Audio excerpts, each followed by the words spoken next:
Salve, salve, amigos e amigas! Começando mais uma Conspiração Sombria, sempre um programa totalmente excelente, com pessoas incríveis, com muito conteúdo, e hoje um programa bem misterioso. O programa hoje tá... Eu não vou nem falar pra vocês não, eu vou passar a bola aqui pra nossa mesa, que tem doutores, pessoas especialistas, pessoas incríveis, principalmente a nossa convidada hoje, que daqui a pouquinho vocês vão conhecer. Com vocês, o mestre, o doutor Cristiano Santoro. Boa noite a todos, boa noite meus colegas de bancada. Cristiano da Conspiração Sombria, da Psicologia Sombria, junto com o Omar. É o Omar Hable, da página Novas Palavras. Hoje, muito expectativa de um programa muito quente com a nossa convidada da Zona Noir. Que bom! Gente, muito obrigada pelo convite, é um prazer estar aqui hoje. Obrigada mesmo de coração. Espero aí desvendar alguns mistérios hoje. Que bom, você é o agente de caça-fantasma? Hoje eu pretendo ser, sim. Agora o seu nome, para o público ouvir o seu nome. Pode ser o nome artístico, né? Meu nome artístico, Lohri Liz. Isso. Mas eu me chamo Lohane Linhares. Que bom, Lohane, seja bem-vindo aqui na Conspiração Sombria. Obrigada. Aqui é sem lacração, aqui é documentário verdade. Ótimo. Então vamos que vamos. É isso aí, programa totalmente excelente. Eu vou alertar que a gente tem aqui uma presença ilustre também do nosso matemático, desenhista também, que está acompanhando aqui a esposa, né, Danilo? Obrigado pela presença aí, ele está fazendo parte aqui do nosso background, está fazendo parte aqui do nosso cenário hoje e registrando cada momento ao vivo. E a galera que acompanha várias redes sociais, a gente tem rede social transmitido ao vivo também. Então, vamos aproveitar e vamos começar o programa aí, cara. Eu quero saber, vamos começar conhecendo um pouco mais o trabalho da Lohri, né? Falando um pouquinho do canal dela no YouTube e saber o porquê ela escolheu essa temática. Na verdade, eu sempre gostei desse segmento, né? Mistério, terror, sempre gostei. Desde criança, sempre assistindo filme de terror. Mas tinha uma motivação muito maior. Eu queria ter a minha própria marca. Eu queria empreender, ainda quero empreender. E também é uma questão de driblar as faltas de oportunidade no mercado de trabalho. Então eu queria um projeto que fosse meu, né? Um projeto para chamar de meu, fazendo exatamente aquilo que eu gosto de fazer, que é contando histórias criminais, que é falando sobre o que eu sempre assisti quando eu era criança, sobre os mistérios, até mesmo sobre o sobrenatural, sobre todo tipo de suspense, a própria investigação criminal, esse universo noir. Então, o noir, ele surgiu basicamente disso. Noir é uma palavra francesa, significa preto. Então, ele vai falar muito sobre o lado obscuro da sociedade, o lado obscuro do ser humano. Então, foi basicamente nisso que eu me aprofundei. E eu tenho uma missão também quando eu vou falar sobre true crime, porque muita gente fala, não é só porque você gosta, mas sim porque você tem algum senso de justiça. Às vezes tem algum caso que você sente que não foi feito justiça e você quer fazer a diferença. Existem casos que basicamente caem no esquecimento. E aí a gente precisa falar sobre esses casos. Aquele senso de justiça, aquele senso de que as coisas não podem ficar desse jeito. Correto. Certo? Então você está no local certo, no canal certo. Que aqui é sem lacração e aqui é investigação a fundo. Tá ótimo. Tá? Fico muito feliz por isso. E aqui você pode falar o que você acha, o que você pensa. Não é, Omar? Bom, quando você tem um propósito por detrás daquilo que você faz, você tem uma motivação extra. Sim. E é aquilo que vai fazer com que o seu empreendimento, porque o empreendimento é uma coisa positiva, né? Uhum. Vá alcançar um público cada vez maior. Porque você vai fazer isso sempre com um entusiasmo que uma pessoa que faça uma coisa só para ganhar dinheiro não teria. Sim, claro. Como falando da psicologia sombria, aqui é Vamos. autônomo e independente. Que se dane os outros. Pode falar mal, pode falar péssimo, pode te pichar, pode falar o que você quiser. Aquela pessoa que fala isso queria estar no teu lugar agora, nesse momento, poder fazer o que você faz. Então, por isso que estamos aqui. Sem falar que muitas pessoas falam que não é só uma curiosidade mórbida, mas o que eu acho interessante é que todo true crime ele também serve para alertar as pessoas sobre os perigos reais que são enfrentados pela sociedade, sobre as pessoas perigosas que existem no mundo. Sim, a dissimulação. A dissimulação, a mentira, a manipulação. A manipulação. Como que você consegue encontrar alguém no meio de uma multidão que seja um mau caráter, uma pessoa, um possível criminoso, muito perigoso, um psicopata. Como que se identifica isso? Isso existe rastro, isso daí existe. Você olhando na parte da perícia forense, investigativa, você cria padrões, você cria rastro em cima. Então, cada indivíduo, ele tem o teu ser, a sua individualidade. Na grafologia, na documentoscopia e na grafotecnia, se chama-se gênese. O jeito como você escreve. Você tem tua escrita primária, secundário e tem a tua escrita senil. Ela tem essas 3 etapas. O ser humano também se passa nas 3 etapas. Ela tem a sua formação de caráter, do ambiente que ele vive, que ele exerce, porque o ambiente influencia muito o ser humano. Se você for criado com um padre, você vai ter uma tendência religiosa. Se você vê a escrita, você vai ver na parte da grafologia, ele tem vários traços, como eu acabei de falar agora, vários traços que você vai identificar que aquela pessoa é religiosa. Se você for uma pessoa agressiva, você vai ver certos tipos de agarrancho, tipo de arpão, tipo de ferroada na escrita, gancho, anzóis. Você vê que aquela pessoa é agressiva ou invasiva. E é principalmente aquelas outras pessoas que são manipuladoras, são maquiavélicas. Sim. As letras são completamente distorcidas, ela não tem um padrão, ela tem as suas inclinações axiais para a esquerda ou para a direita. E ela sempre vai estar oscilando. Isso faz parte da psicologia do ser humano. O ambiente em si, ele introduz, ele cria uma atmosfera que você começa a se modificar espiritualmente e mentalmente, fisicamente. As palavras têm poder. Se você não pode modificar, não pode sair daquele ambiente, ele quer queira ou não, sempre vai te induzir, vai ter uma indução. E aonde você estiver, ele sempre vai estar induzindo. Porque você tem uma coisa chamada subconsciente. Aquele subconsciente sempre vai se manifestar em horas não propícias. No teu Isso é muito sonho, interessante. Muito, no muito. teu sonho, no teu cotidiano, de repente você tem chamado flashes. O que acontece? Você está andando, de repente você tem um flash, mas já está gravado no teu subconsciente, porque é um certo momento que aconteceu na sua infância, no teu momento, despertou. Ele aciona aquele flash. É um tipo de autodefesa do seu organismo. Então, esse tipo de manipulação que existe em cada ser, tá? O pior ser que existe é o antissocial, é o narcisista. Esse que é o perigoso. Ele é um grande dissimulador. Ele está rindo para você, ele está falando com você, está sorrindo, mas por dentro ele está te odiando, está te martelando, e ele vai descobrir uma brecha no seu comportamento para poder te atacar, para poder te influenciar e poder induzir.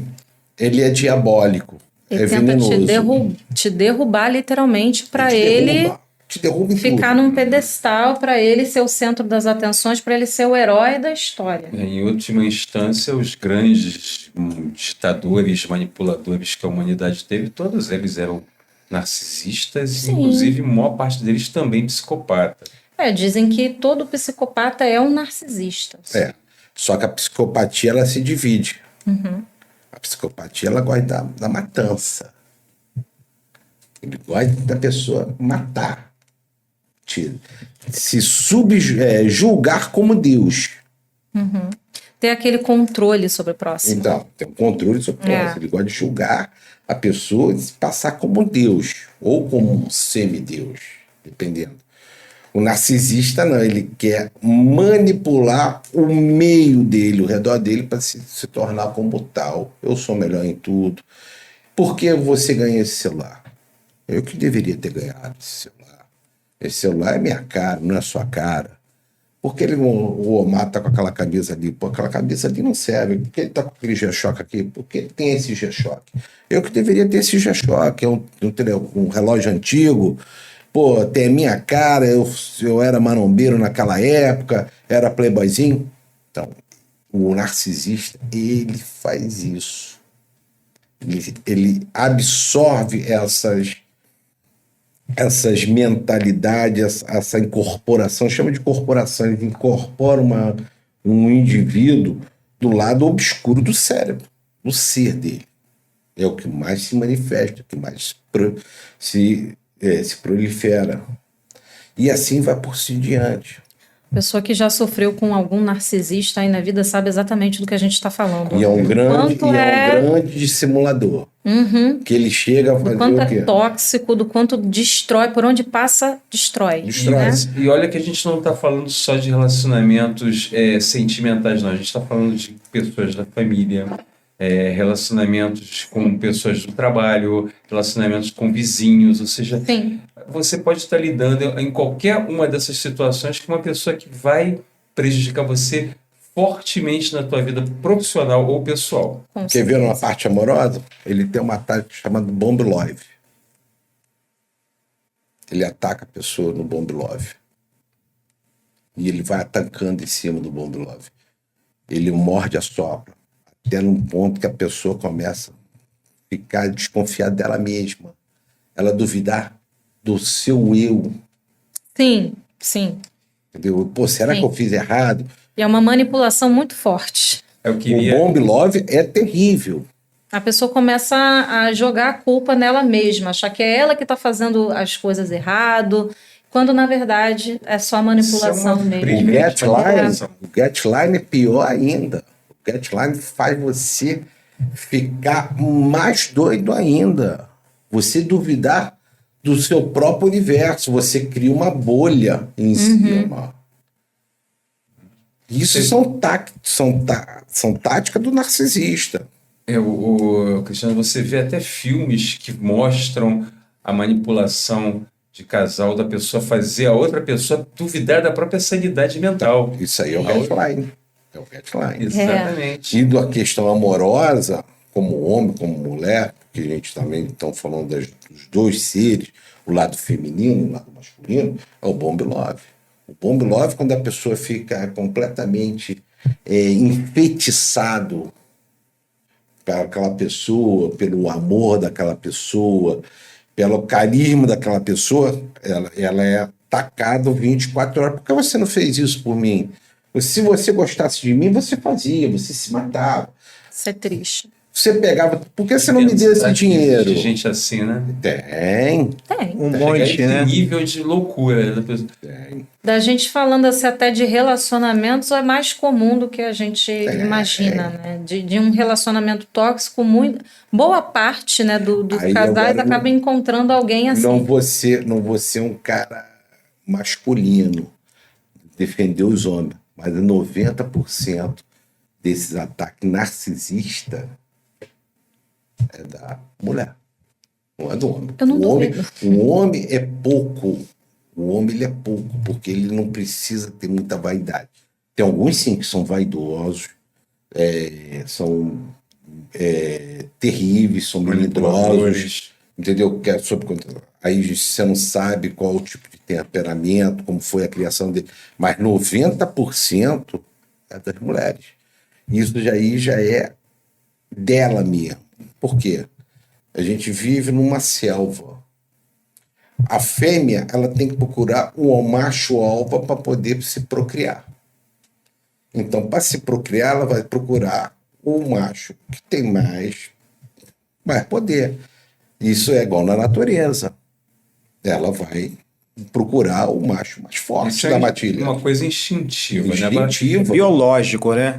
É biológico, é para poder prevalecer a raça, para poder sobreviver. Então, isso que acontece. Só que a gente é um ser pensante que usa 10% da nossa cabeça animal. Desde o momento que você pensa, você começa a manipular. Você pensou, você manipular.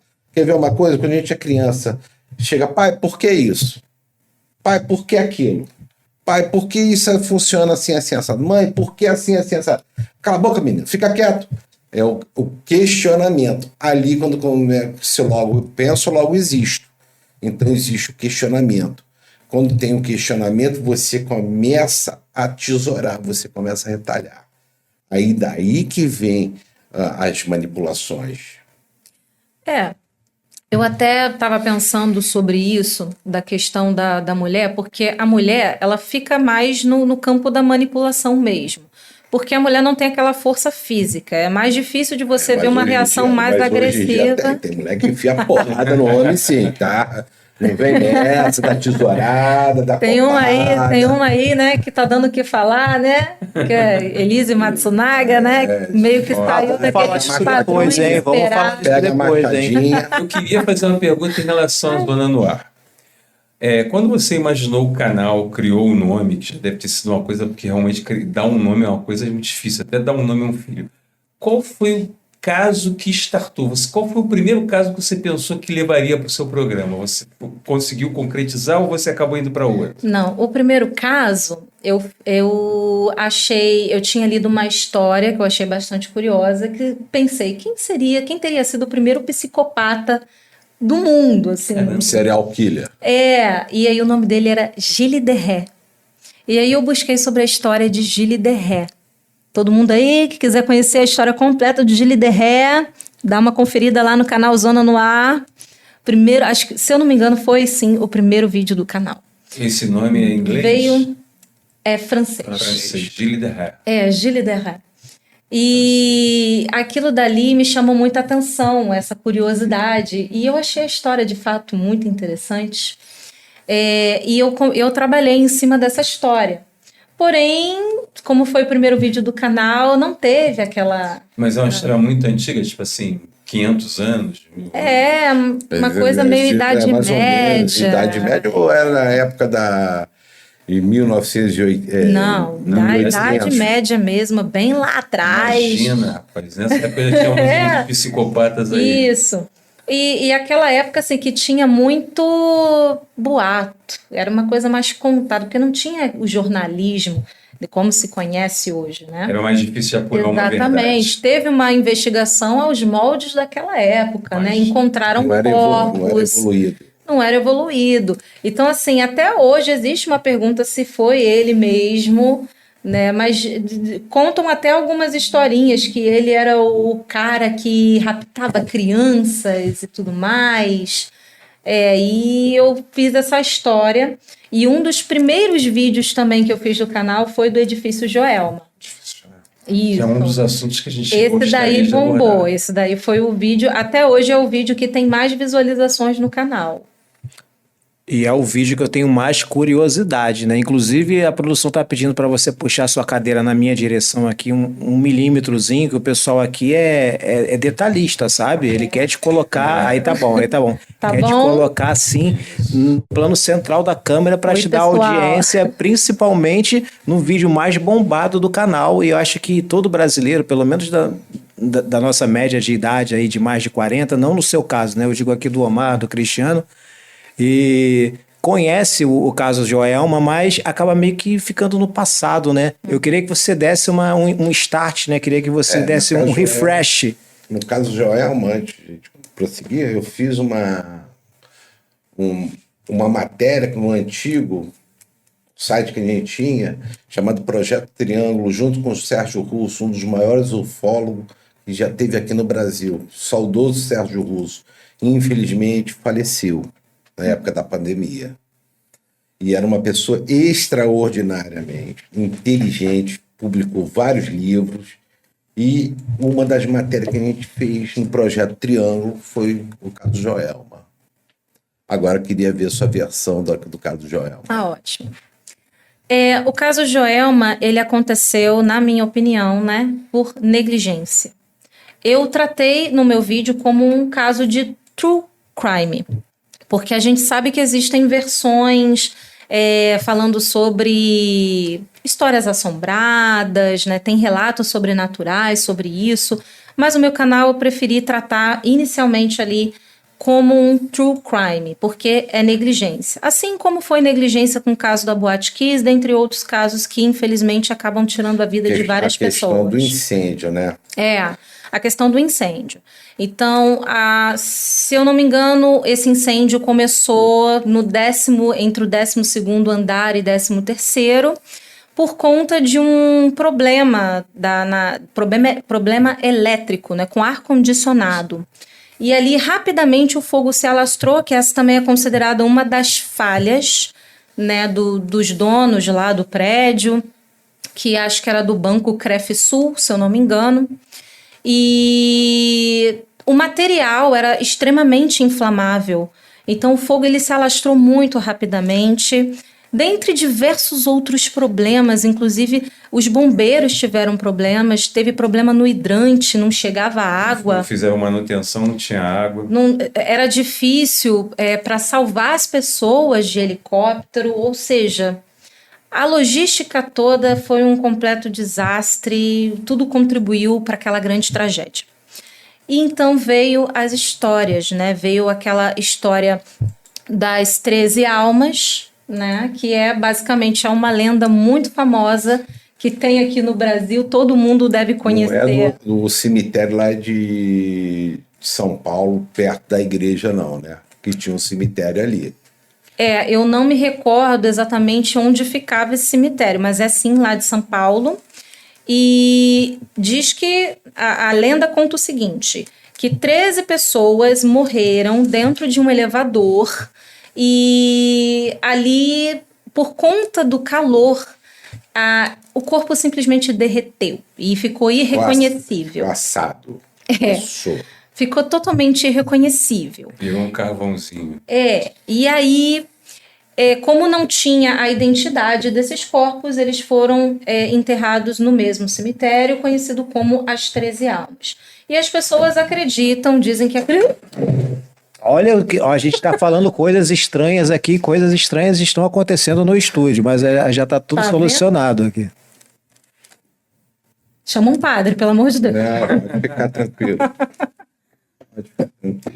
E até hoje, eu acredito que essas pessoas acreditem que essas almas precisam de paz. Vão lá, levam um copo de água, colocam em cima do túmulo, porque acreditam que à noite ali no cemitério as almas gritam de dor, diz que está queimando e tudo mais.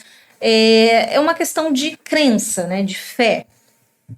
Mas existe uma versão, né, baseada num livro cujo título é Fevereiro em Chamas. Né? O livro também já foi recomendado a mim. Posso dizer que o livro é muito bacana. E tem mais versões ali dos bombeiros, né, da época. E desmistificam isso, basicamente. Dizem que não era 13 pessoas que foram encontradas dentro. Ele fala, inclusive, que esses corpos, né, esses 13 corpos, eles foram encontrados dentro ou fora do edifício, mas que eles simplesmente não foram reconhecidos. Porque antigamente, não necessariamente que eles estavam dentro de um elevador. Não sei como foi feita a perícia naquela época, porque tinha que fazer a perícia na arcada dentária. Uhum. Então, é muito difícil, naquela época, o perito legista, o buxo maxilar, ter fotografias, olha só como são as coisas, ter as fotografias da arcada dentária daqueles indivíduos, daqueles nacionais que morreram. Então, hoje a gente fala em biometria, hoje você tem acesso a informações. Aquela época não existia acesso. Como um médico legista ia pedir informação de fulano, ciclano, beltrano, tem fotografia de dente? Não tinha. Tinha gente que, de repente, nem ia em médico, usava dentadura, ou tinha dente cariado, tinha quebrado. Antigamente não existia aquela preocupação hoje como tem com os dentes. Vamos situar que isso foi em 1974, 52 anos atrás. Detalhe, assim, lógico, né? Eu não nasci em 74, mas eu nasci em 1º de fevereiro. Então, toda vez que chega o meu aniversário, toda vez que chega 1º de fevereiro, eu lembro. Caso Joelma. 1º de fevereiro. Então, o que você falou foi uma parte até interessante. Material inflamado, inflama, o curto-circuito. Antigamente não existia padrão de qualidade. Por isso que tem as normas brasileiras técnicas para você poder ter uma instalação adequadamente no elétrico. Então, antigamente não existia nada disso. Não tinha nada disso. Não tinha as NR, não tinha as ISO, não existia nada disso. O que chegava ali, construía o prédio, colocava ali e pronto, fim de papo. Se você pedir uma carga maior de energia elétrica, por exemplo, ele está falando da década de 70, era aqueles ar-condicionados Spring imenso, quadradão, que tijolão de 12 mil BTU, né, esse pequenininho. Você ligava ali, você tinha que ter um disjuntor quase de 80 amperagens ali para poder aguentar, senão estourava o disjuntor comum. Então, imagine um prédio que tinha uma rede sobrecarregada de ar-condicionado. A amperagem daqueles fios não ia aguentar. Aí lambiu. Infelizmente, são essas tragédias que faz com que a gente comece a pensar em prevenção. Prevenção, por isso que a gente tem controle de qualidade. A partir daí houve um grande avanço na segurança do trabalho. Foi a análise que eles fizeram que permitiu que passassem a evitar, né? Prever e evitar esse tipo de acidente. O gostoso da investigação forense é isso. Você gosta de investigação forense? É isso. Agora, quando a gente vai para o sobrenatural, que a gente pode citar Carl Jung, que todo mundo interage um com os outros, a nossa energia, a internet foi criada pela teoria de Carl Jung. O Bluetooth foi criado pela teoria de Carl Jung. E todos nós interagimos. Se você morre, você deixou de interagir na questão vibracional. Ondas eletromagnéticas, ondas sonoras. Isso é maluquice. Não é, não. Só vai para outra frequência. A gente vai para outra frequência. Sim. A maioria dos poltergeist acontece por quê? Porque você alterou o nível de frequência. Se você for para um lugar que tem rede elétrica de grande escala, de grande potência, provavelmente você vai ter fenômenos elétricos e eletrostáticos que vai influenciar dentro da tua casa. Se tiver um rio dentro das pedras, vai ter um monte de pedra que vai querer se deslocar e entrar dentro da tua casa. Estão tacando pedra aqui dentro de casa. Vai ter vários piques de luz, vai ter indivíduo que você vai estar olhando, é uma miragem. Porque você modificou seu campo elétrico. Isso que a gente usa o quê? Para a gente ver o norte magnético, o norte verdadeiro, as agulhas giroscópicas. Ela tem que ter um magnetismo. Se não tiver um magnetismo equilibrado, você tem até o espaço para saber para poder migrar. Quando você altera aquela frequência, aquela margem elétrica ali, você destrói tudo. Então, por isso que a gente fala de universos paralelos, são teoria de corda. É maluquice? Não é maluquice. A A gente tem, aqui pode ter 300 mil pessoas aqui em volta É da gente. ciência também. A gente não é só crença, mas isso também é um estudo. É um estudo. A física quântica hoje está sendo popular, mas da física quântica já falavam desde 1950. Hoje que está falando alguma coisa da física quântica, hoje já existia. Os caras que falavam em física quântica falavam que era maluco, era louco. E quem foi o percursor? Foi Einstein. Dali que começou a ter a física quântica. Quem construiu a primeira bomba atômica, esqueci o nome do cientista, dali que começou a física Oppenheimer, quântica. Não é o Oppenheimer. Oppenheimer, que estava no filme Manhattan. Ele fez, ali começou a teoria da física quântica. Hoje você pode estar aqui, mas daqui a pouco você pode estar em outro lugar, ou você pode estar no mesmo lugar no mesmo tempo.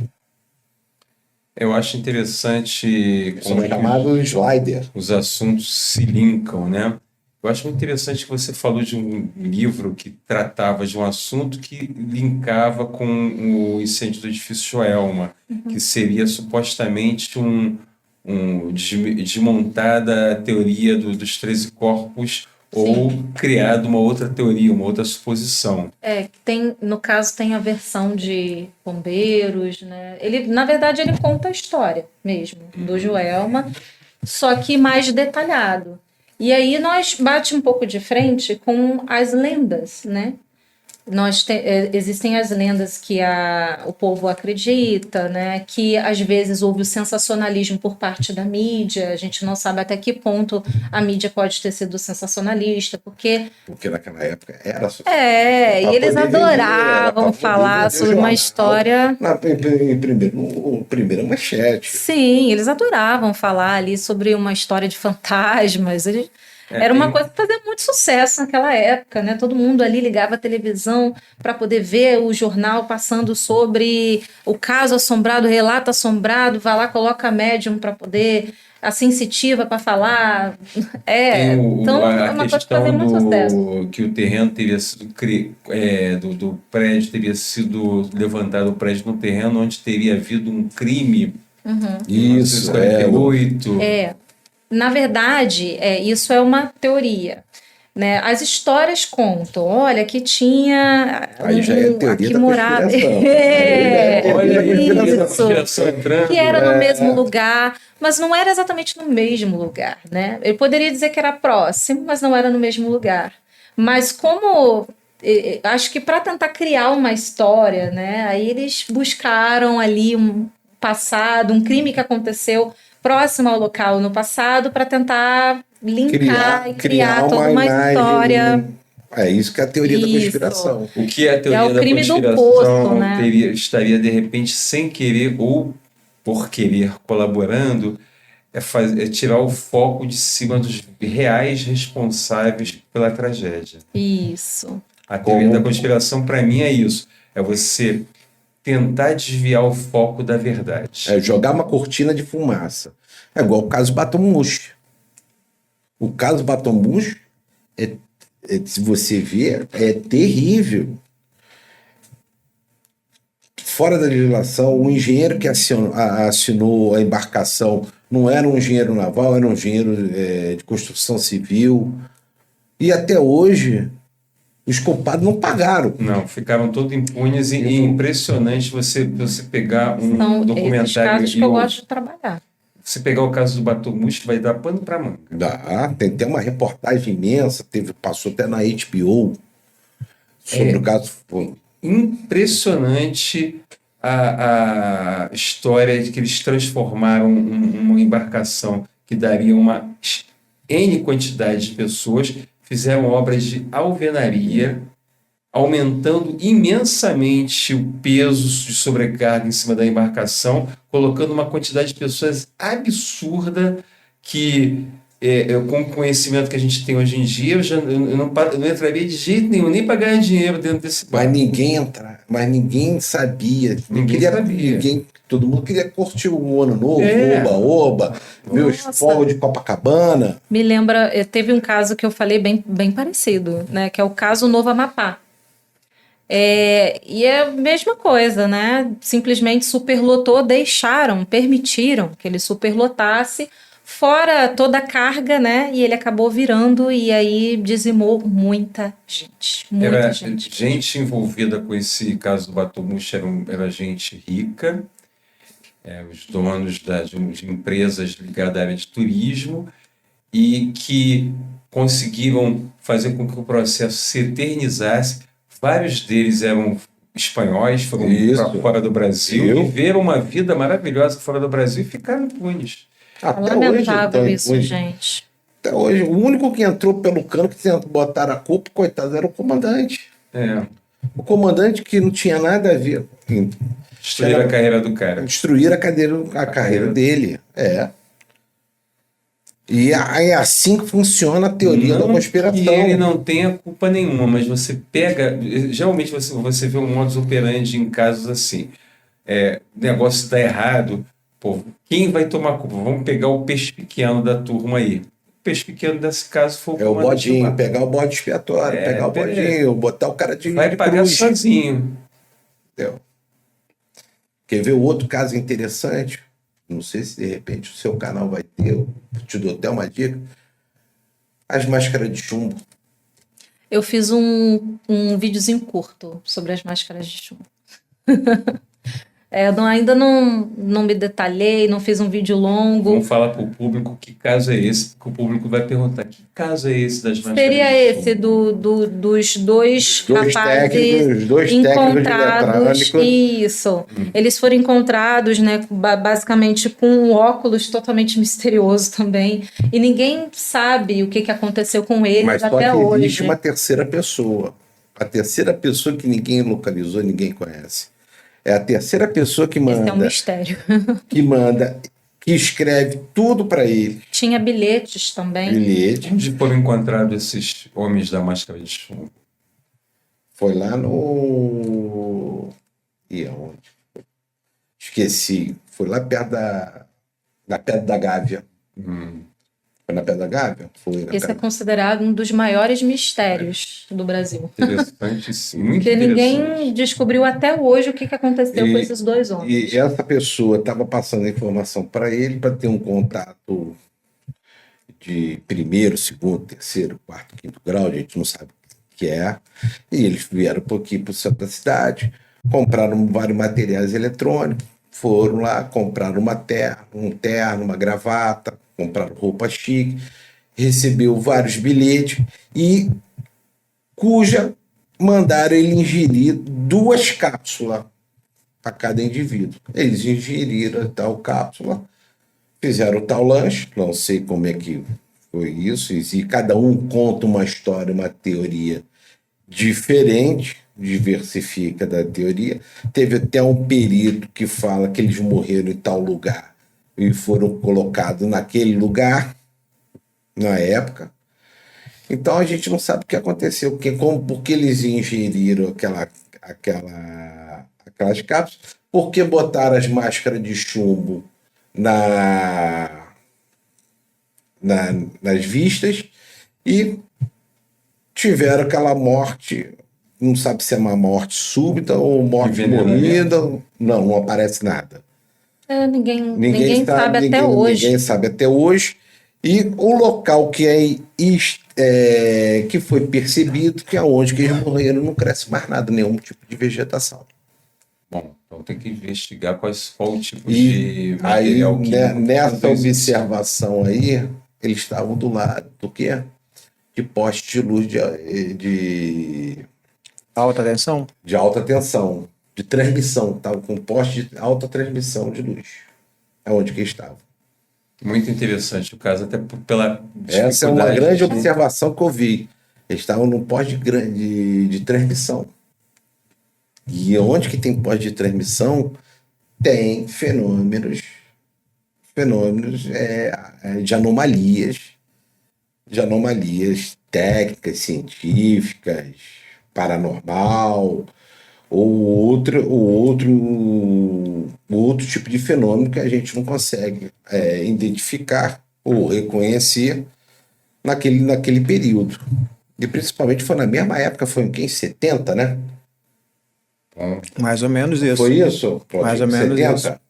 Mais ou menos isso. Não sei exatamente não, que não está ainda no naipe das coisas que a gente pesquisou para falar. Por sinal, pesquisamos muita coisa para falar, mas aqui a conversa é tão dinâmica, né, que a gente vai Não, porque uma vai seguindo puxando caminhos, o outro, exatamente. Um vai puxando o outro, vai linkando. É quase o sobrenatural, entendeu? Como um tripé que cai, uma luz que apaga, uma televisão que para de funcionar. Hoje o hoje, dia tudo isso hoje hoje. está realmente bem místico aqui. E vamos manter essa vibe mística, né? E vamos falar de uma coisa que foi um dos vídeos mais recentes do canal da Lohri que me chamou a atenção, que envolve a questão do exorcismo, né? Você sabe qual é o vídeo que eu tô falando, né, Lohri? Sim. Comenta um pouquinho esse vídeo para que o pessoal que está acompanhando a Conspiração Sombria entenda do que a gente está falando. Primeiro, assim, eu gostaria de explicar, né? Esse faz parte de um novo quadro que eu criei do canal, que se chama Registros do Medo. Esse quadro, basicamente, ele trata de casos totalmente reais, que possuem imagem, seja de foto ou seja de vídeo, para falar sobre tudo que dá medo na gente, né? Tudo que assusta, seja crime, seja algo sobrenatural, seja o que for. Qualquer coisa que dê medo e que tenha sido capturado pelas câmeras. Esse vídeo, eu busquei todos os casos, assim, não, obviamente não todos, né? Mas pelo menos os mais conhecidos, casos de exorcismo que foram registrados em câmera, né? Eu acho que todo mundo deve conhecer o caso da Annelise Michel, né? Baseada aí no filme O Exorcismo de Emily Rose. Ou seja, então são basicamente esses tipos de caso. E ali não é só a intenção de buscar causar medo, né, nas pessoas, mas sim da gente ver como que são feitos ali basicamente os exorcismos e também para trazer ali um assunto em pauta, o que é real e o que não é real. Eu acho que fica a critério de cada um, mas a maioria dos casos que eu vi, né, eram pessoas, infelizmente, com transtornos mentais e que muitas vezes a nossa fé, às vezes a igreja, acaba fazendo com que a gente não questione nada. E aí a gente acaba deixando de buscar um tratamento adequado para isso e aí deixa tudo na conta da igreja. Muitos casos ali não se sabe o que aconteceu com aquelas pessoas, se elas ficaram curadas, se elas continuaram com o demônio no corpo. Então tudo fica assim, critério de cada um.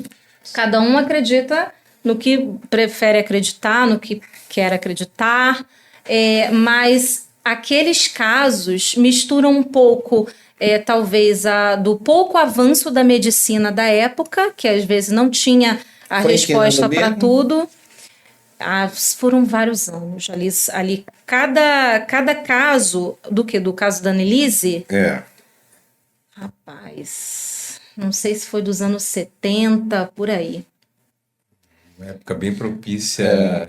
Com o começo estava engateando a parte neurológica. Exatamente. Isso não tinha tanto avanço ali da medicina. No caso da Annelise Michel, os padres chegaram a responder por um crime, né? Chegaram a responder criminalmente por isso, porque ela morreu de inanição. No meio ali de vários exorcismos, então foi muito cansativo para ela também, ela ficou sem os medicamentos, mas também a gente pode questionar, porque naquela época a medicina não era tão avançada, e aí a gente acaba recorrendo mesmo à fé, à religião. Mais uma vez, uma falta de bom senso. Hoje em dia talvez não acontecesse isso, talvez porque acontece muita coisa que não deveria acontecer.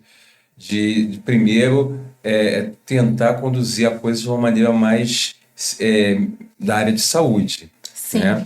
Talvez hoje em dia isso não acontecesse, mas é bom a gente também ver que isso foi na década de 70. Sim.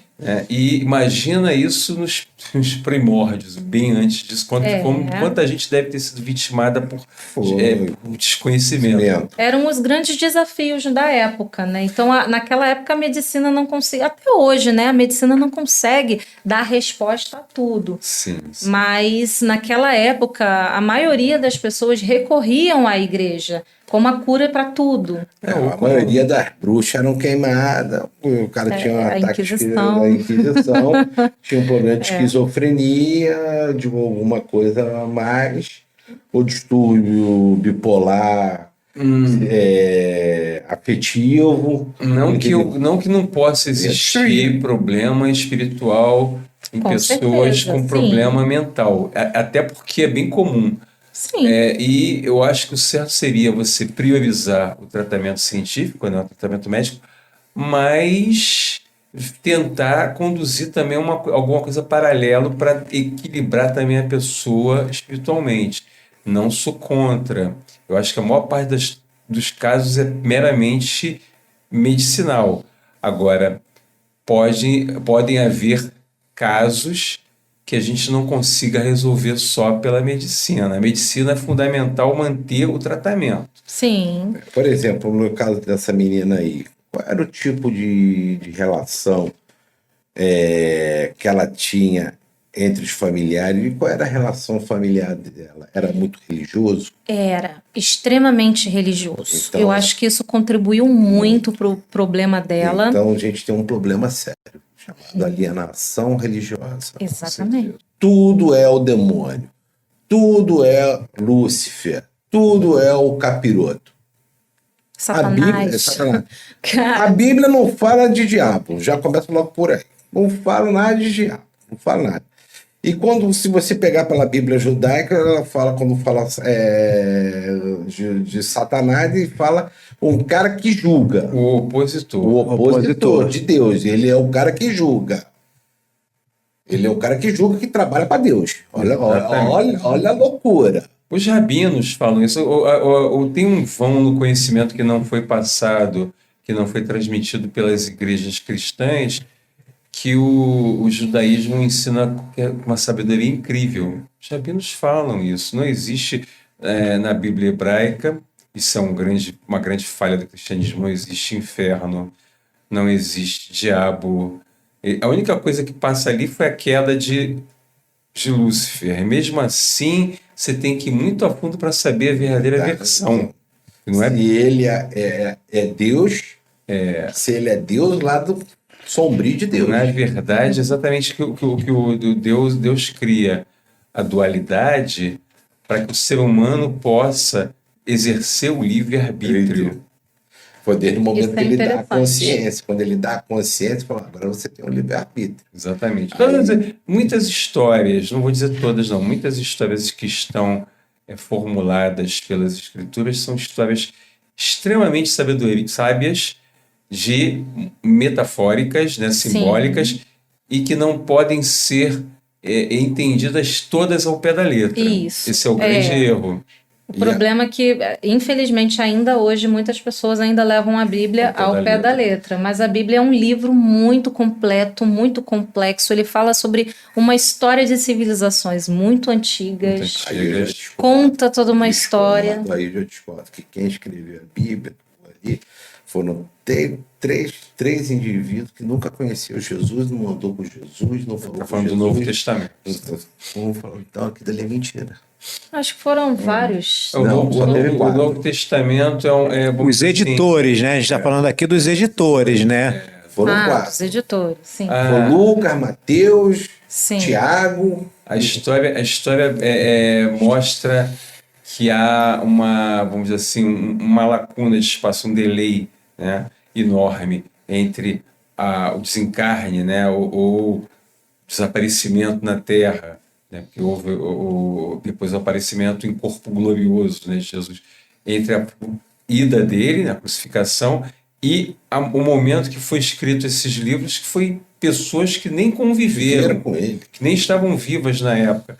Então, a gente tem que se ater as histórias que mostram a sabedoria e a mensagem, e não levar tudo para dentro. Em relação ao Antigo Testamento, que é a Bíblia hebraica, as igrejas modificaram muita Sim. coisa. O kardecismo resgata alguma coisa e a sabedoria judaica, as histórias judaicas mostram a direção correta. Eu acredito que a humanidade vai levar muito tempo para acertar isso. Porque e criaram um paralelo. Criaram um paralelo. Quem era o paralelo? O sacerdote. Só o sacerdote que podia tirar o diabo do corpo. Só o sacerdote que podia fazer o sacrifício. Entenda esse paralelo como um intermediário. O que acontece? Onde o ser humano entra nas histórias que a espiritualidade tenta mandar para a gente tentar evoluir, entra alguém pensando da seguinte forma: onde é que eu posso levar vantagem nisso? É isso aí. Onde é que eu posso, o que eu posso ganhar com isso? Como é que eu posso transformar isso num benefício para mim? E isso é basicamente a história do poder. E da alienação. Da alienação. Aí que a gente entra na questão da alienação. E faz parte também o Da fato de não manipulação permitir que você questione nada. Não, exatamente. No final de contas, Questionou, vai pro inferno. Aí vem o Lúcifer te buscar. O Lúcifer vem te buscar. E Quem aí questionou o poder... Abre espaço para algumas pessoas, infelizmente, se aproveitarem dessa situação. Então, o que acontece? Quando a gente fala de demônios, a gente tem que ver o ambiente, como ele foi criado, como ele foi conduzido. Você pega muito crente maluco, tem crente maluco, sim, crente Fanático. fanático, que é fanático. A gente vê na própria religião Claro, islâmica, claro. os caras são completamente fanáticos, os caras são loucos, desde o momento de matar, se matar e matar crianças, e matar todo mundo. em última instância, o fanatismo sempre gera essa tragédia. Essa tragédia. Então, desde o momento que você tem essa alienação, que você você já tem um problema neurológico. já é, desculpe o termo, você já é piroca das ideias. Bom, para falar que é o diabo, pulo. Poxa, nem fala. É o diabo. É mais fácil você botar a culpa no diabo. Ainda mais uma pô. pessoa que tem esquizofrenia, né? É muito preocupante isso. É sensacional você saber, por exemplo, outro dia eu estava ouvindo um vídeo do juiz Haroldo Dutra Dias falando sobre isso, que nós não precisamos de terceirizar a nossa culpa para o diabo, porque a gente é capaz de fazer o mal quanto a própria. Você vê, por exemplo, tocou num ponto a tragédia interessante. que foi a Segunda Guerra Mundial, a quantidade de aberrações cruéis, mortes selvagens e completa falta de sensibilidade de humanidade. Sim. Se você que gerou a botar morte de mais milhões de atrás pessoas. ainda, pior ainda. Calígula era um sádico. Então, Verdade. Calígula era... O psicopata que a gente estava falando no começo aqui da conversa. Nero, então, era pior ainda. O Nero mandou abrir a barriga da mãe, porra. Abre esse negócio aí que eu quero ver de onde que eu vim. Entendeu? Coisa pesada, bem Nero- grotesca mesmo. Se você ver a história de Nero, como ele ficou louco, ficou maluco, foi por causa do pai e da mãe. Por causa da mãe. A mãe era extremamente narcisista. Ele gostou de uma escrava, de uma empregada. A mãe se emputeceu ali. Você não vai. Foi lá, mandou matar, mandou vender a mulher. E o cara descarregou. Fora que são pessoas com poder, né? Aí Dizem que- muito que aí que psicopatas ele fez? gostam de uma posição O de que ele poder. fez? Pegou um garoto de 14 anos, castrou o garoto, seria para fazer de mulher dele. fazer de mulher dele. Olha o nível de loucura É. do Um ser nível humano. de loucura. Porque ele achava que aquele garoto tinha a cara da mãe dele. Não vou dizer que as pessoas não possam ser influenciadas espiritualmente, não. Não vou negar essa possibilidade. Mas você abre essa possibilidade com as suas tendências, a partir do momento que você decide que tem que ser assim. Porque a decisão é sua. O livre-arbítrio é o seguinte: o livre-arbítrio diz que você decide o que você quer para a sua vida. Se você vai contra aí essa sua tendência ruim, você se aprimora, se melhora. Se você não vai, você abre o campo. Né? Uma vez perguntava para o médium Chico Xavier. Você acredita em macumba? Ele falou, olha só, tá vendo aquela parede ali? Abre um buraco pequenininho, tá? Joga uma pedra, acertou não? Aumenta um pouquinho, joga uma pedra, acertou? Ih, tá um pouco mais fácil, mas eu ainda não acertei. Aí abre um buraco bem grande, joga a pedra, acertou. Fio, isso é a mesma coisa contigo. A macumba vai pegar se você abrir campo para que ela pegue. Agora, a culpa não é do diabo, do espírito obsessor. A culpa é da sua incapacidade de se autocontrolar, de gerir sua própria vida. Tem um filme ótimo que fala sobre isso. O nome é Possessed, que seria possuído. Possessão.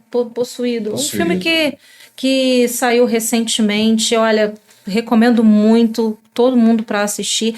Ele fala justamente sobre isso, sobre o demônio interno. Isso. É um terror psicológico, não é aquele terror que foi feito para você levar um susto, pular da cadeira, né? Não, é uma coisa mais intimista, que Vou vai falar procurar sobre depressão, vai falar sobre traumas do passado e como que o Interessante. demônio age na sua vida a partir de como você gerencia a sua própria vida, os seus sentimentos.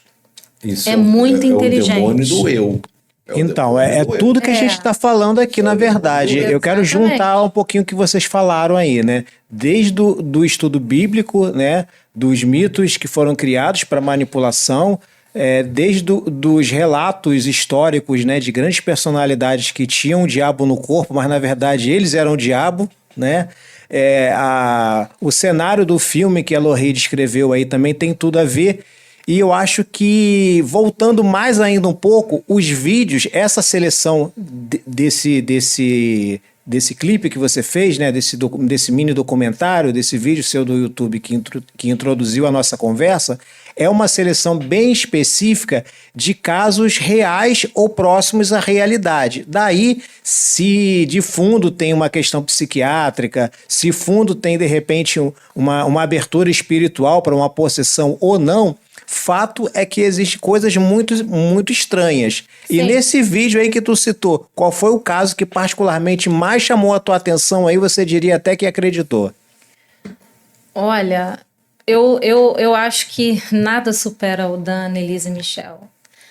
Tem um outro também, eu esqueci o nome dele, mas é canadense.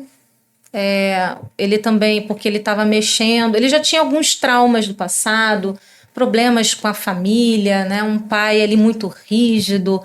E Eu cheguei ele a ver isso. algum momento da vida dele, ele acabou mexendo aí com um tabuleiro Ouija, foi mexendo com esse mundo espiritual, Alguma coisa né? que abre E algum ali portal. foi ali que a coisa se já estava ruim, então desandou mais ainda. E aí fizeram esse exorcismo nele, mas o fim dele é totalmente trágico. Ou seja, Então, se a senhora... Posso chamar de você ou senhora? como você quiser. Tudo bem. Se você pegar um filme que é documentário verdade, chamado Contato do Quarto Grau, e pegar o filme da Emily Rose, você vai ver coisas que vão convergir. Convergir. Quando você vê a pessoa falando em línguas mortas, É assustador. é assustador, né? No contato de quarto grau, a mulher começa a falar em línguas mortas. É um conhecimento que ela não tem. Ela começou a falar nem Você o não consegue subconsciente ter dela. explicação lógica para um negócio ela desse. começou a falar na língua dos... Tem um especialista também entrou pelo cano, dos Anunnakis, que eram mesmo dos babilônicos, aquela língua daquela época. Sumeriano.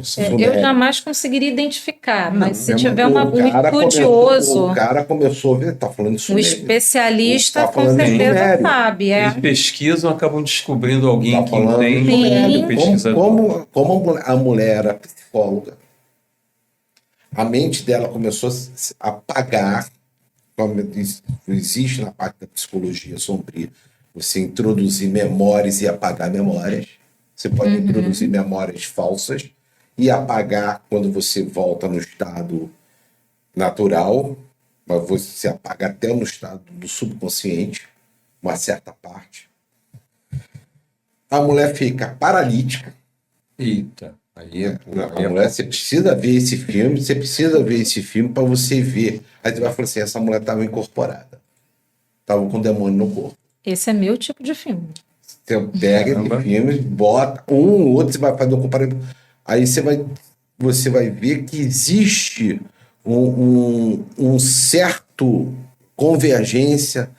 O que eu estou falando sobre exorcismo de demônio, será que são anjos caídos? São seres de outras dimensões, de outra galáxia que conseguem entrar na nossa terceira e quarta dimensão, que é aqui? Que consegue entrar esse... Porque Enoque fala de seres de outras dimensões, dos anjos caídos. Então, tudo está entrelaçado, tudo está... Existe uma coisa que a gente não consegue explicar. Como se vai falar uma língua morta? Aí complica para a ciência psicológica, né? A mulher que nunca teve conhecimento... Conhecimento inexistente não entra no nosso consciente e inconsciente. O inconsciente não entra. Pô. Pega esse filme, faz uma varredura, bota, linka mesmo, mas vai a fundo. Aí tu vai falar assim, pô, aquele maluco lá, da psicologia sombria, falou a verdade.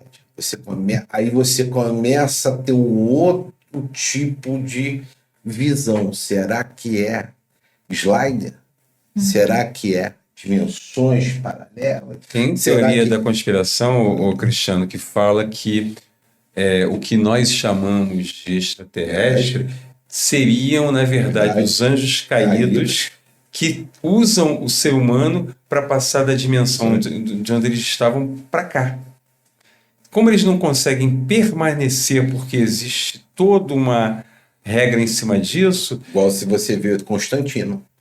Constantino fala sobre a suposta regra. Né? Então, seria para manter o poder deles maligno aqui no mundo, que é o que os evangélicos e muitos católicos evangélicos falam. Então, eu não vou descartar possibilidade nenhuma, porque isso estaria muito acima do teto do nosso entendimento. Eu posso até não acreditar, mas eu dou o aval da dúvida a quem acredita, porque a gente não pode descartar, por exemplo, o que o Cristiano está falando, Enoque deixou escrito. Por que as igrejas se preocuparam tanto em excluir essas escrituras de Enoque, por exemplo? Isso até é uma passagem muito pequena bíblica.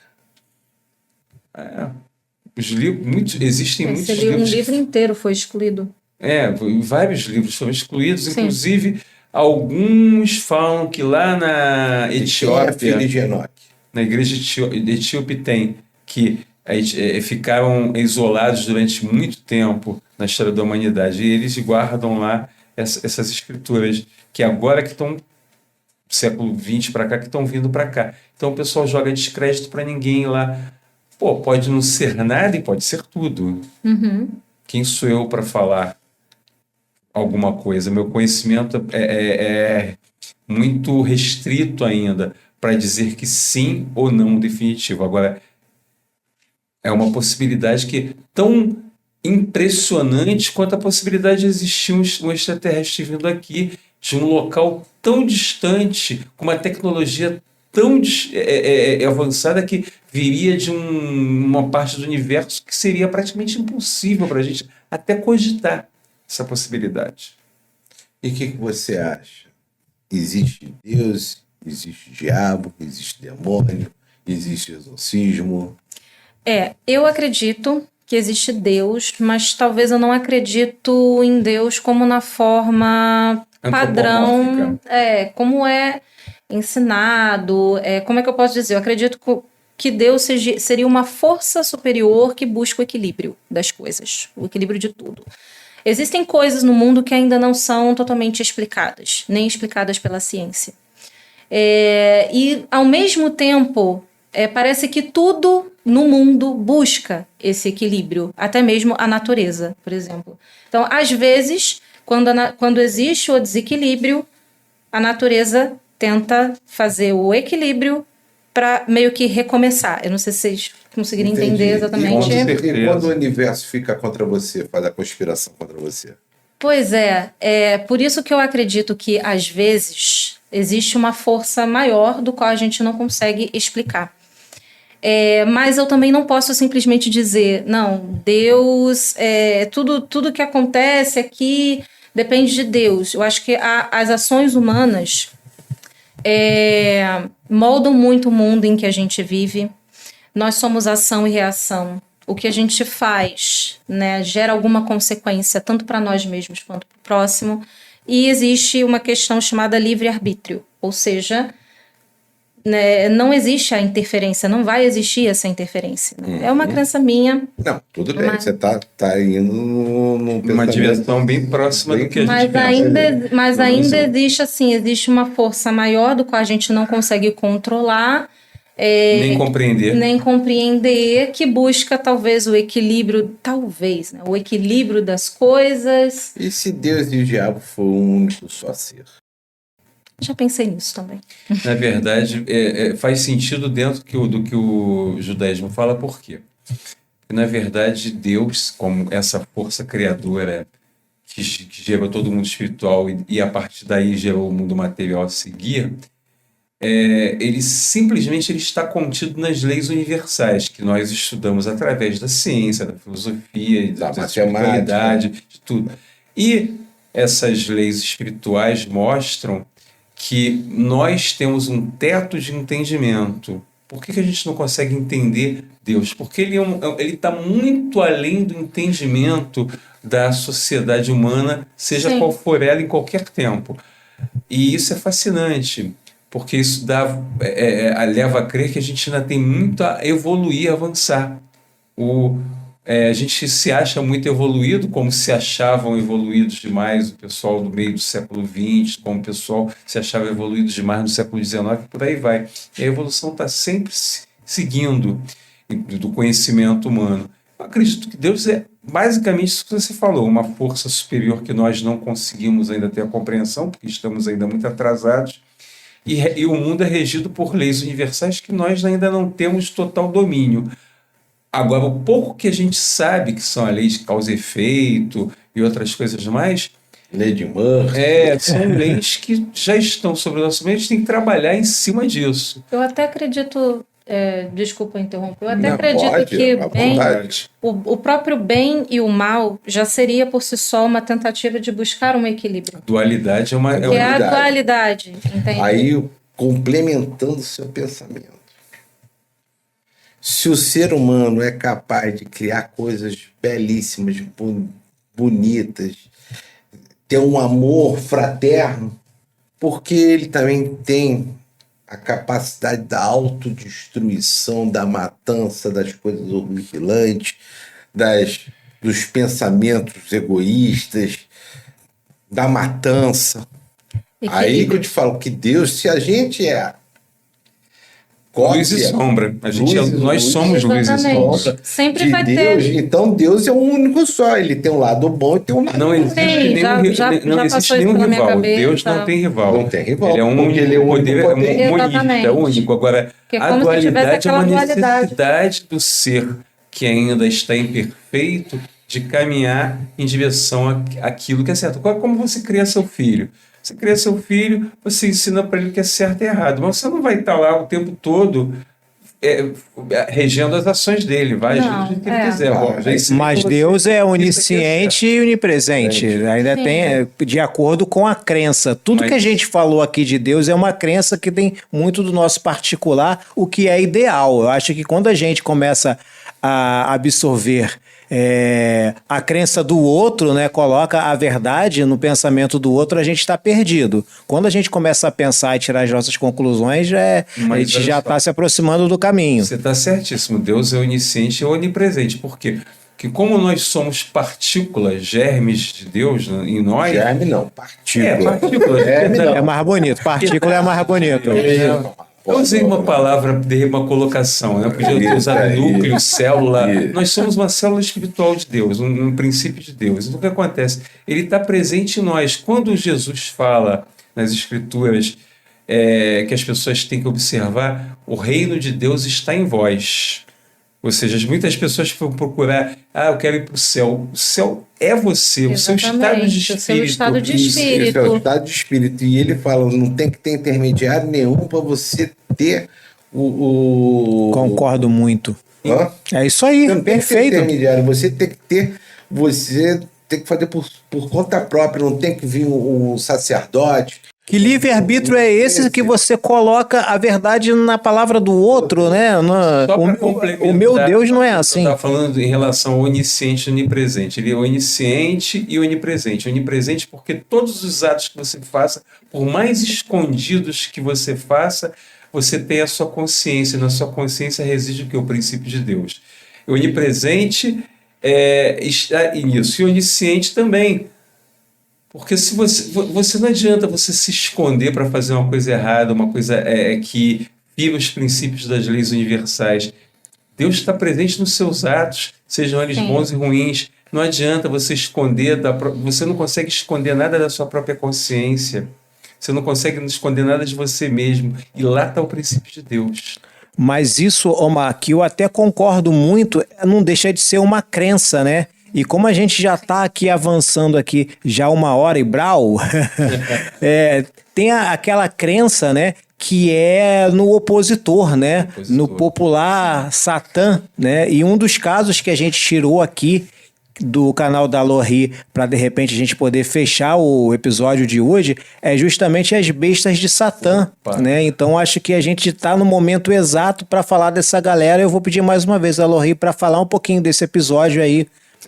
Esse foi um dos casos mais sinistros que eu abordei no meu canal. Sabe aquela sensação que você tem de você estar narrando um filme de terror, literalmente?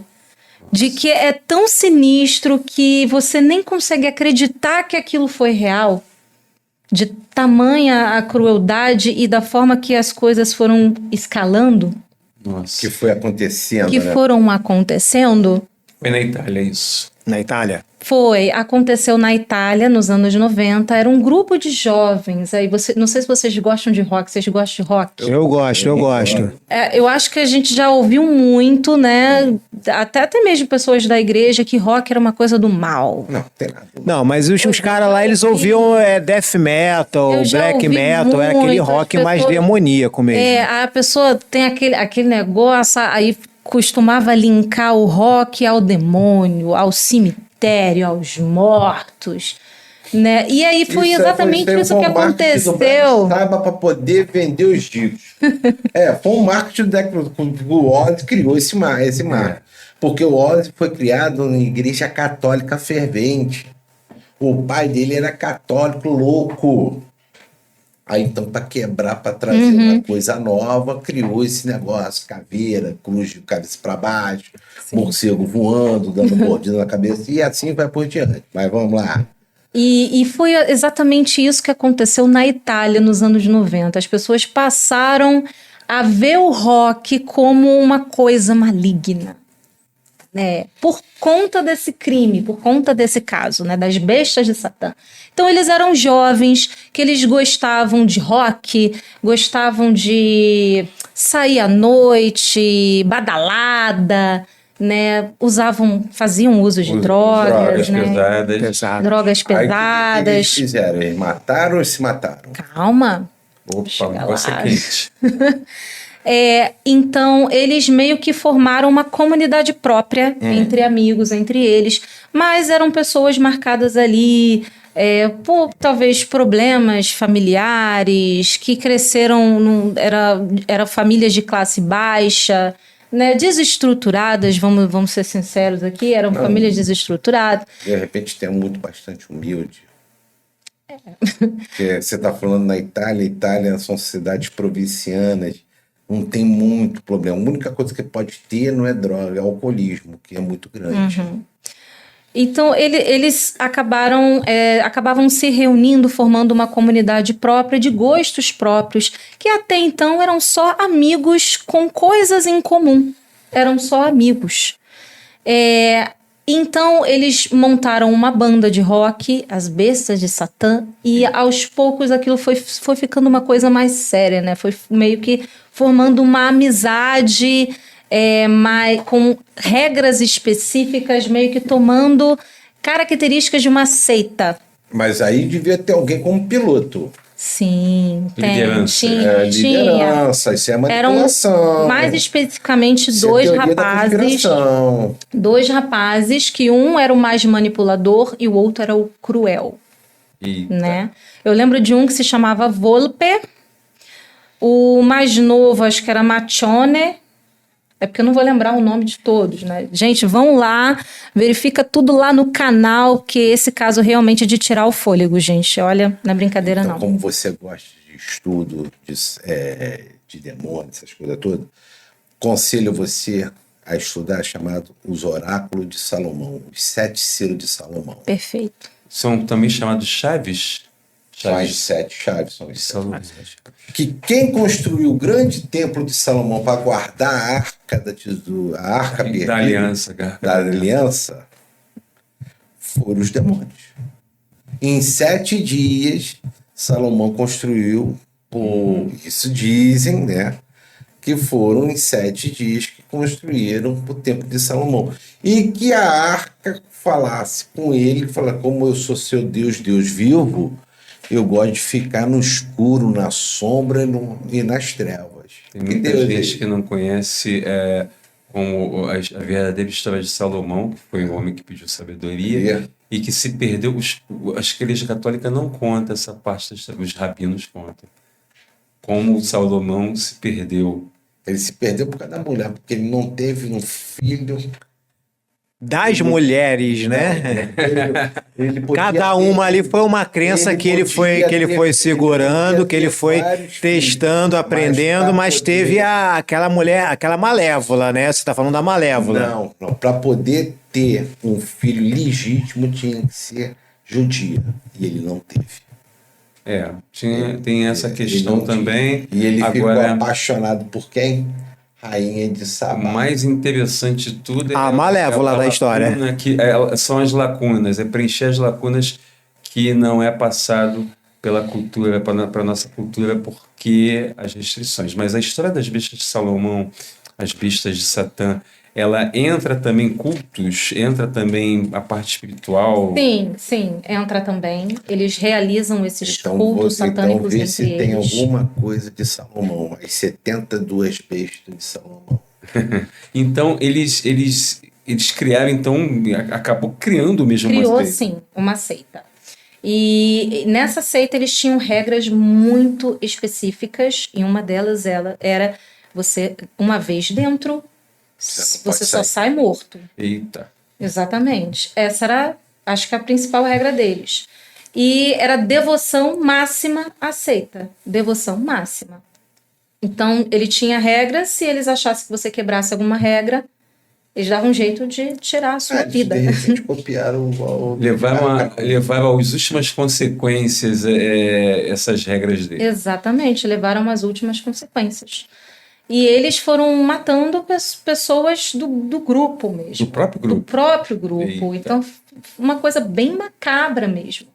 E muitas vezes as coisas que eles faziam, eles cantavam nas músicas, né? Opa! Porque eles queriam ser uma banda de rock famosa, né? E muitas coisas matando ali. os seus próprios integrantes, matando sua própria comunidade. É muito difícil vai ser famoso mesmo, na cadeia. A gente acreditar num negócio desse, que existiram pessoas jovens que fizeram uma coisa dessas.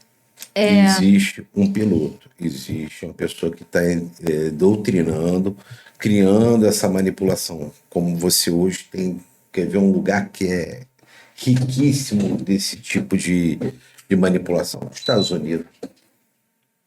Estados Unidos você tem as seitas malucas, monstruosas, que se matam, que faz genocídio pela sua própria comunidade. Tem um caso que eu Tem. quero falar. Eu esqueci o nome, mas eu vou falar sobre ele. Que é justamente sobre um falso profeta, né? Não seria Jim Jones, não? James Stahl, É. Jim Jones. Acho que é ele mesmo, que fez um 900 monte de pessoas. gente tirar a vida. E no fundo, era porque ele que não queria Ser desmascarado. ser desmascarado. Estava É. prestes Teve a outro acontecer. maluco Existe. também lá no Japão também que entrou Com 900 pessoas. matou todo mundo dentro do metrô também. É, gente, esses casos aí que a gente gosta de trabalhar. Eu gosto bastante de tentar estudar um pouquinho esse comportamento, né? Isso é um pouco comportamento sádico. Exatamente. Muitas vezes a gente não... Nós que somos pessoas que temos empatia, né? Para a gente é muito incompreensível. Então, a gente precisa tentar entender, ao menos, esse comportamento, porque essas pessoas andam livremente na sociedade. Elas enganam, elas mentem, elas vivem, elas se casam, trabalham, têm uma vida totalmente normal, funcional, e quando menos... E é um monstro. E a gente, quando menos espera, a gente cai na armadilha, e quando cair na armadilha não tem volta. Eu não sei que ano que foi, tem essa história do Dr. Jack, o médico e o monstro. Ah, sim, Dr. Jack e Mr. Hyde. Isso. O médico e o monstro. Ele, de dia, ele era um médico famosíssimo, ele tratava das pessoas. E de noite ele saía para matar. Matava as típico do prostitutas. psicopata, As né? prostitutas. E ele só gostava de matar as prostitutas e abrir ela. De secar elas. Porque naquela época, para você ter acesso ao corpo, a igreja vinha que nem um maluco. Você não podia ter acesso ao corpo, não podia ter acesso à anatomia. Também tem a outra história também do Jack Estripador. O Jack Estripador era outro também. Ele era uma pessoa... Desconfia-se de que possa... Ser de quem possa ter sido, mas até hoje... Um nobre, era um nobre. Mas não foi revelado exatamente por causa disso, né? Incomodaria o poder. Uma possibilidade muito forte de ter sido até uma pessoa ligada até à família real. E o melhor dessas histórias todas é que a gente pode acompanhá-las no canal da Lorri, já que a gente está chegando ao finalzinho, né? Já varamos uma hora aí de programa, que não parece que a gente está 10 minutos aqui. Eu vou oferecer a câmera principal para a Lorri falar com o público dela, fazer o convite para a galera conhecer o canal dela, e ela aproveita e descreve um pouquinho. Acho que a galera já entendeu o que é, mas fique à vontade, a câmera é toda sua. Oi, todo mundo. Primeiramente, eu gostaria de agradecer a você que nos acompanhou aqui até o final. Eu estou muito agradecida pelo convite, de coração. E está aberto para outros convites nossos. Olha, eu super topo. Eu adorei o nosso papo. Para você que não me conhece, eu tenho um canal no YouTube chamado Zona Noir, né? Se escreve Noir, né? Porque Noir é uma palavra francesa. E ali eu falo sobre investigação criminal, diversos casos que foram solucionados, casos que não foram solucionados. Vamos falar sobre justiça, vamos falar sobre mistério, né? O mundo do mistério, o que a gente ainda não consegue explicar. Quem sabe aí casos sobrenaturais, né? Você que curte o noir, você que curte o mistério, o comportamento humano. Então vai lá, me segue, vai ser muito bom ter você comigo acompanhando todos os conteúdos. Cristiano Santoro. Boa noite a todos, mais uma vez, tá? Da Conspiração Sombria e Psicologia Sombria. Acompanha a gente na nossa rede social, acompanha a gente no nosso canal, compra o nosso livro. Tá? Fala do seu livro aí, Cris. Psicologia Sombria. Psicologia Sombria. E o último que eu lancei agora, Lilith. A destruição do feminismo, que está destruindo todas as mulheres do bem. Link na descrição, pessoal. Omar Habler. O pessoal que puder também acompanhar Novas Palavras, nós estamos lá com o nosso pensamento aberto, espiritualismo realista. Já vou maratonar os vídeos do Zona Noir. Com certeza são assuntos muito interessantes. Eu comecei a ver e não consigo parar de ver. É um canal co-irmão, tem muita coisa para acrescentar às pessoas. Eu faço votos de que você volte aqui outras vezes, porque a conversa foi muito legal, fluiu muito bem. Obrigada. Eu que agradeço, na verdade, E na pode contar próxima comigo. vez a gente vai fazer um debate cultural Tá ótimo. só com pessoas fera da nossa matéria. Ih, gostei. Beleza. Totalmente excelente, gratidão total a você que está acompanhando a gente até agora, que está curtindo, que está comentando. Forte abraço, até o próximo programa da Conspiração Sombria.